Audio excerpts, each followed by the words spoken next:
આપનું મંતવ્ય ન્યૂઝની એક વિશેષ રજૂઆત વાનગી શોમાં. Title sponsored by LG Bandhani Hing, essence of authentic taste since 1894, co-presented by Varmora homeware and mother's recipe પ્રેમનો સ્વાદ. દર્શક મિત્રો, હવે જે બીજી વાનગી આપના માટે પહોંચી રહી છે એ પણ ફરાળી સ્પેશિયલ વાનગી બનવા જઈ રહી છે. તો હવે વાનગીનું નામ શું છે, ચાલો મહેમાનને પૂછીએ.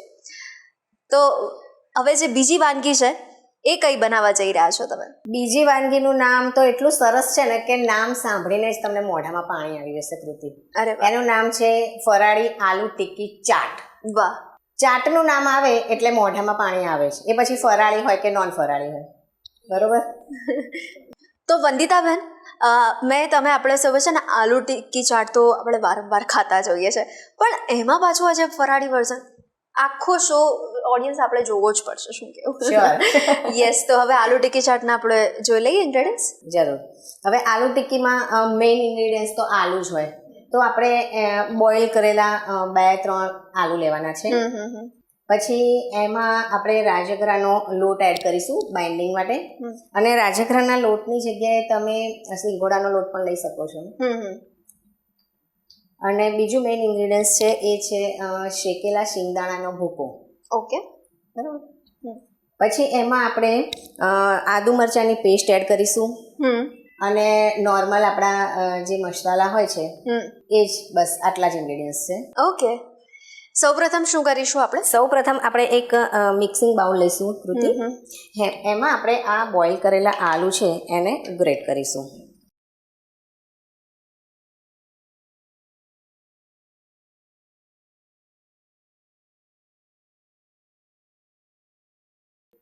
હવે આપણા આલુ ગ્રેટ થઈ ગયા છે. એમાં આપણે 3-4 ચમચી જેટલો શિંગદાણાનો ભૂકો એડ કરીશું. ઓકે. પછી રાજગરાનો લોટ એડ કરીશું. અહીંયા મેં રાજગરાનો લોટ થોડો કકરો લીધો છે.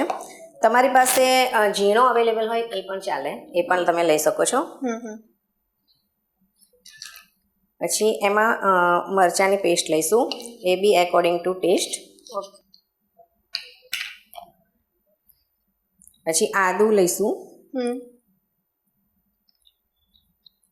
થોડોક આમાં ચટપટો સ્વાદ આવે એના માટે આપણે મેંગો પાવડર લઈશું.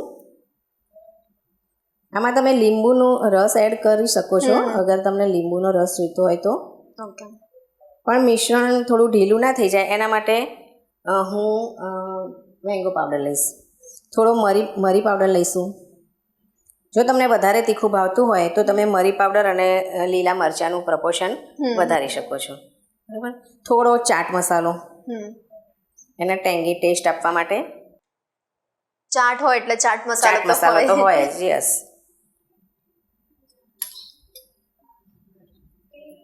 હવે આ બધાને આપણે સરસ ડો બાંધવાનો છે એક. ઓકે.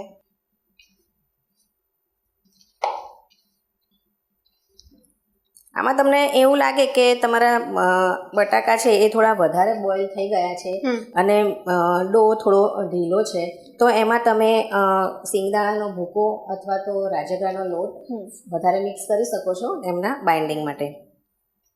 તો એવું કંઈ થાય તો બિલકુલ ગભરાવાની જરૂર નથી અને આપણે જાતે જ એને સેટ કરી શકીએ છીએ.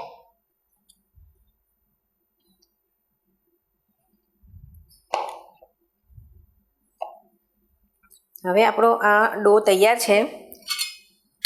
એમાંથી આપણે સરસ આપણને જે શેપ ગમતો હોય, ઓવલ શેપ ગમતો હોય તો એવો પણ રાખી શકીએ, અને આપણે નોર્મલ ટિક્કી જેવી રાખતા હોય એવી પણ રાખી શકીએ. તો એવી આપણે ટિક્કી વાળીશું. અને ત્યાં સુધી આપણે સ્ટવ ઓન કરી અને પેન ગરમ થવા મૂકીશું. જ્યાં સુધી આપણી ટિક્કી રેડી થાય ત્યાં સુધી પેન પણ ગરમ થઈ જાય. એટલે જો આ વાનગી બનાવીશું તો ઉપવાસની આપણને કમી લાગવાની નથી હવે. બિલકુલ નહીં. ઉપરથી તમને ઉપવાસ કરવામાં મજા આવશે. અત્યારે હેલ્થ કોન્શિયસ થઈ ગયા છે બધા, તો શીરો બી એવોઇડ કરતા હોય છે, પછી તળેલું પણ એવોઇડ કરતા હોય છે. તો આને આપણે સેલો ફ્રાય કરીશું એટલે તેલ બી બહુ ઓછું વપરાવાનું છે. હવે આપણે આ જે ટિક્કીવાળી છે એને રાજગરાના લોટમાં અને થોડાક તલ લઈશું, એમાં એને રગડોળી અને રેડી કરીશું. ઓકે. પેનમાં તેલ એડ કરીશું થોડુંક.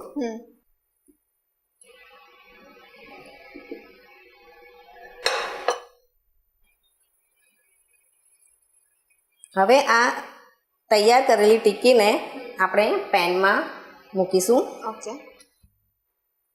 એને સેલો ફ્રાય કરીશું. આને તમે ડીપ ફ્રાય કરવી હોય તો પણ ડીપ ફ્રાય પણ કરી શકો છો, પણ અત્યારે આપણે સેલો ફ્રાય કરીએ છીએ.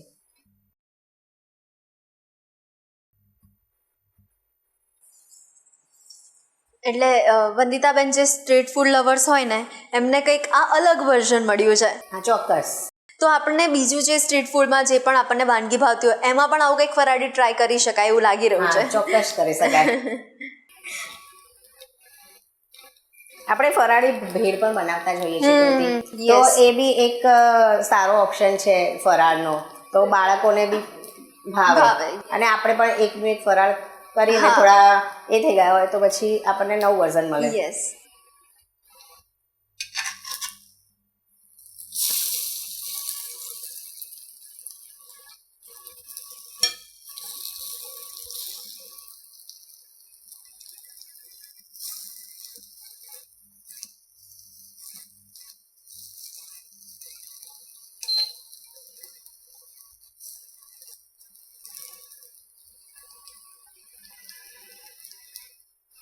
આ ટિક્કીને આપણે બંને સાઈડ એકદમ આછી ગુલાબી શેકીશું.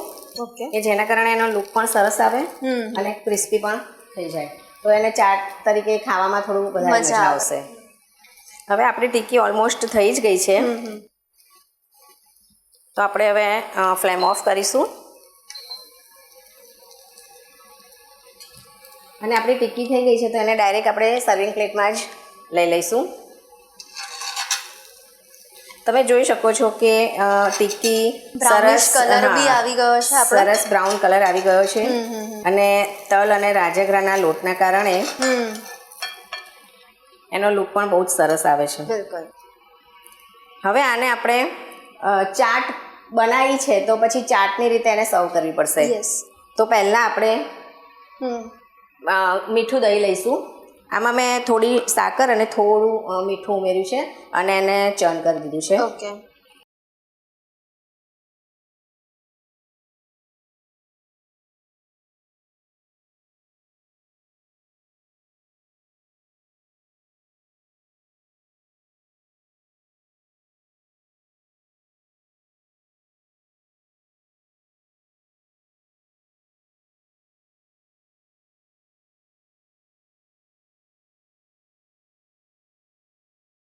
પછી આમાં આમલીની ચટણી છે. ચાટ હોય અને આમલીની ચટણી ને ગ્રીન ચટણી ના હોય એવું તો બને જ નહીં. એના વગર ચાટ ના કહેવાય. ચાટ ના કહેવાય. બિલકુલ.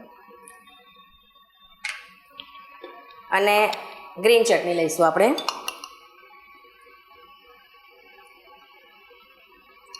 ગ્રીન ચટણી પણ તમે તમારા સ્વાદ મુજબ લઈ શકો છો. કોઈને ગ્રીન ચટણી વધારે ભાવતી હોય તો તમે વધારે લઈ શકો. હવે આપણે એને દાડમથી ગાર્નિશ કરીશું. દાડમના દાણા છે. પછી આપણે જગ્યાએ ફરાળી ચેવડાનો ઉપયોગ કરીશું. આ ફરાળી વાનગી છે એટલે. બિલકુલ.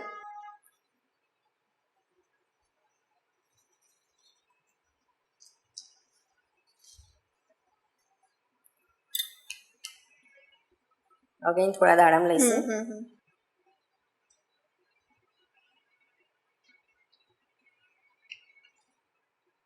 હવે એની પર ચાટ મસાલો,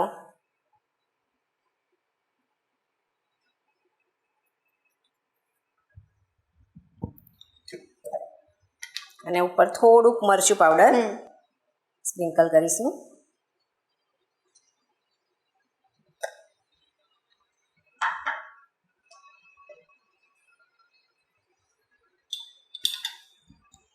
તો તૈયાર છે આપણી ફરાળી આલુ ટિક્કી ચાટ. વાહ વંદિતાબેન, આ આપણી ફરાળી સ્પેશિયલ વાનગી તમે વ્યુઅર્સ સુધી પહોંચાડી અને કંઈક નવી વાનગી અમારા દર્શક મિત્રો સુધી પહોંચી છે, એના માટે આપની ખૂબ ખૂબ આભારી. દર્શક મિત્રો, ખાટી મીઠી તીખી આ ત્રણેય ચટણી અને એની સાથે દાડમ અને પાછો એની ઉપર ફરાળી ચેવડો, અને આ જો આટલી મસ્ત આપણને ફરાળી આલુ ટિક્કી ચાટ બનતી હોય ને, તો આ ચાટ તમારે એકવાર તો ટ્રાય કરવી પડે. અને હા, ટ્રાય કરીને મને ને વંદિતાબેન બંનેને જણાવવાનું ભૂલતા નહીં કે કેવી બની હતી. બહારના જેવી આલુ ટિક્કી ચાટ? ના ના, ઘરે બનાવો ફરાળી આલુ ટિક્કી ચાટ. દર્શક મિત્રો, અવનવી વાનગી બનાવવાનો શોખ છે અને તમે પણ મંતવ્ય ન્યૂઝના વાનગીના રસોડાના નેક્સ્ટ ગેસ્ટ બનવા માટે તમે ઉત્સુક છો, તો તમે પણ બની શકો છો. માત્ર તમારે તમારું નામ, શહેરનું નામ, રેસીપીનું નામ અને રેસીપીનો ફોટો અમને મોકલી આપવાનો છે. અમે આપનો સંપર્ક કરીશું. તો દોસ્તો, મળીએ નેક્સ્ટ એપિસોડમાં. હાલ મને રજા આપશો. Title sponsored by LG Bandhani Hing, essence of authentic taste since 1894, co-presented by Varmora homeware and mother's recipe, પ્રેમનો સ્વાદ. ફરાળી ટિક્કી ચાટ બનાવવાની સામગ્રી: બાફેલા બટાકા, શેકેલી શીંગનો ભૂકો, રાજગરાનો લોટ, આદુ મરચાંની પેસ્ટ, મરી પાવડર, આમચૂર પાવડર, મીઠું, કોથમીર, દહીં, આંબલીની ચટણી, ગ્રીન ચટણી, દાડમના ચણા, ફરાળી ચેવડો, ચાટ મસાલો, કોથમીર.